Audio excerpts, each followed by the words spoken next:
കഴിഞ്ഞ ദിവസമാണ് സിനിമാ താരം നവ്യ നായർ ഓസ്ട്രേലിയൻ യാത്രയിൽ മുല്ലപ്പൂ കൈവശം വെച്ചതിന് പിഴയൊടുക്കേണ്ടി വന്ന കാര്യം തുറന്നു പറഞ്ഞത്. കേൾക്കുന്നവർക്ക് ചിരിക്കാനും നവ്യയെ പരിഹസിക്കാനും ഒരു അവസരമാണെങ്കിലും നമ്മളിൽ പലർക്കും ഇത്തരം കാര്യങ്ങളിൽ വലിയ അറിവൊന്നും ഉണ്ടായിരിക്കില്ല. തന്റെ അറിവില്ലായ്മ മൂലമാണ് ഇത്തരമൊരു അബദ്ധം സംഭവിക്കാൻ കാരണമെന്ന് തുറന്നു സമ്മതിക്കാൻ നവ്യ മടിച്ചില്ലെന്നതും എടുത്തു പറയേണ്ട കാര്യമാണ്. ഓസ്ട്രേലിയയിലേക്ക് ചെല്ലുന്നവർ എന്തൊക്കെ കാര്യങ്ങൾ ഒഴിവാക്കണമെന്ന് കൃത്യമായി തന്നെ അധികൃതർ അവരുടെ വെബ്സൈറ്റിൽ വ്യക്തമാക്കിയിട്ടുണ്ട്.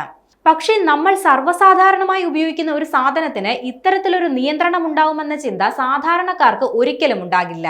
പല രാജ്യങ്ങളും കർശനമായ ക്വാറന്റൈൻ നടപടികളാണ് ഇതിനെതിരെ സ്വീകരിക്കുന്നത്. അതിന്റെ ലക്ഷ്യം കീടങ്ങൾ, അസുഖങ്ങൾ എന്നിവ ചെടികൾ, പൂക്കൾ പോലുള്ളവയുടെ ട്രാൻസ്പോർട്ടിലൂടെ തടയുക എന്നതാണ്. പരിസ്ഥിതിയെ മോശമായി ബാധിക്കുന്ന സൂക്ഷ്മജീവികൾ, രോഗങ്ങൾ എന്നിവ ദ്വീപ് രാജ്യത്തിൽ എത്തിപ്പെടാതിരിക്കാനുള്ള മുൻകരുതൽ എന്ന നിലയിലാണ് ഇത്തരം നിയമങ്ങൾ കർശനമാക്കിയിരിക്കുന്നത്. അതായത് രാജ്യത്തെ കൃഷി, വനം തുടങ്ങിയവയെ ബാധിക്കുമെന്നത് മാത്രമല്ല, സസ്യജന്തുജാലങ്ങൾക്ക് ഭീഷണിയാകുമെന്ന ചിന്തകളും ഇതിന് അടിസ്ഥാന കാരണമാണ്. മുല്ലപ്പൂവ് മാത്രമല്ല, വിത്തുകൾ കൊണ്ടും ഓസ്ട്രേലിയയിലേക്ക് പറക്കരുത്. $6600 വരെ പിഴ കിട്ടുന്നതിനൊപ്പം 10 വർഷം തടവും ലഭിച്ചേക്കാം. ഇത്തരത്തിൽ വിത്തുകൾ ഓസ്ട്രേലിയയിൽ എത്തിയാൽ അവരുടെ വ്യാപാരത്തെയും കയറ്റുമതി വിപണിയെയും അത് ബാധിച്ചേക്കാം. ഇതിന് പിന്നിലെ കാരണം മുൻപ് പറഞ്ഞതുപോലെ കീടങ്ങളും രോഗങ്ങളുമാണ്.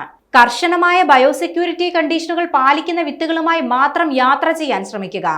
ഓസ്ട്രേലിയൻ ബോട്ട് ഫോഴ്സ് വെബ്സൈറ്റിൽ അവർ കൃത്യമായി എന്തൊക്കെ രാജ്യത്തിനുള്ളിലേക്ക് കൊണ്ടുചെല്ലരുതെന്ന് പ്രത്യേകം പറയുന്നുണ്ട്.